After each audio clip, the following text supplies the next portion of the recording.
Skarner's lore recently got reworked, giving Ixtal a desperately needed injection of high-profile lore, and as cool as Ixtal is, it does feel like it's often taken a backseat as other factions have been thrust into the front and center over the past few years. And I like that Ixtal now has some lore that fleshes out the creation and history of that nation, and even better that we can play as a character in League that's so central to that history, but I can't help but wonder, why did it have to be Skarner?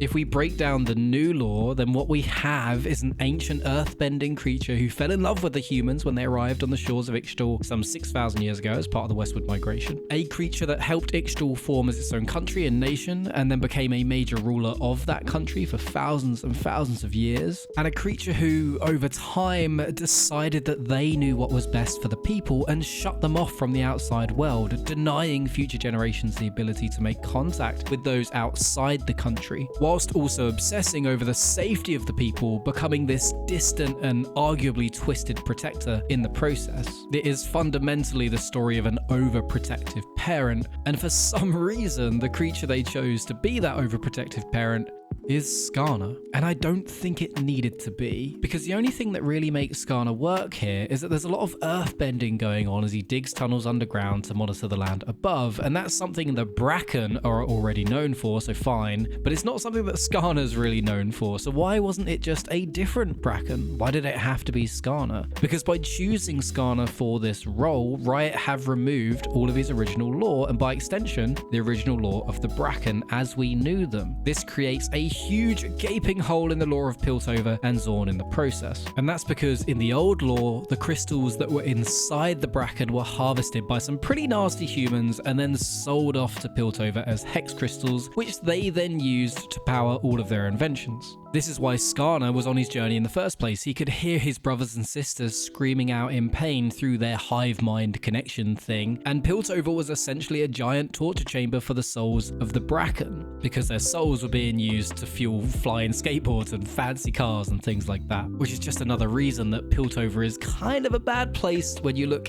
even slightly under the surface. But that lore is now gone. The Bracken don't have those crystals anymore. They're just kind of big old scorpions that rummage about in the dirt now, and they're living a pretty chill life over in Ixtal and Shurima, completely free from being hunted by the humans. So aside from the Bracken now being a little bit less interesting than they were before, the biggest question I have from Skarner's rework is, where are Piltover getting their hex crystals now?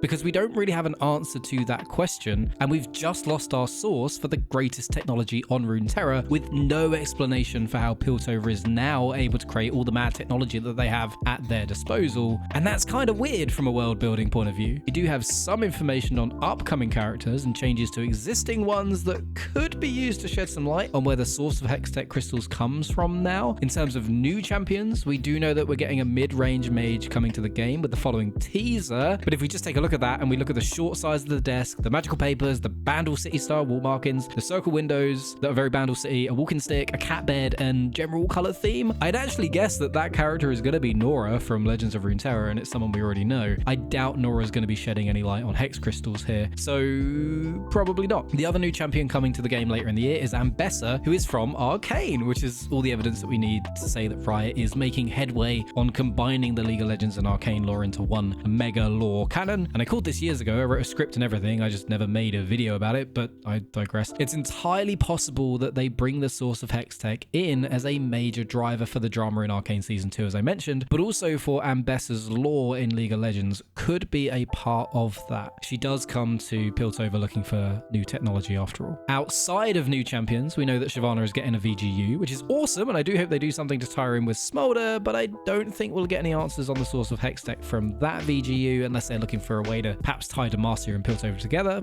Could happen. Which leaves just one more VGU that we know about, and it's for a champion from Arcane. We know that. We just don't know which one. Most of the characters that do appear in Arcane are pretty old now in League of Legends. Even so, many of them do have a pretty decent pick rate, except for Viktor, Singed, and Heimerdinger, all of which could have their lore updated to shed light on the new source of hex crystals as part of a VGU update. So if I had to guess, I'd probably guess guess Victor, as his story in Arcane is mega different and conflicts with his existing lore in League of Legends, and if Riot is trying to make one mega canon to rule them all, then he super needs some sort of update to sort out what the hell is going on with his messy and conflicting lore. So it seems like a perfect candidate for a VGU to explore the source of that hex tech, the hex crystals used in their inventions, and where the raw stuff is found. So yeah, why did it have to be Skada? Probably because they don't want the Hextech to run off the fractured souls of a peaceful race that doesn't really appeal to players. And if I had to guess, we'll be finding out the source of Hextech within the year when Ambessa or the Arcane VGU sheds some light on it later on. Unless that VGU is Teemo, he is technically in Arcane and he is getting a visual update, so maybe that's the one and none of the Arcane champions are being touched.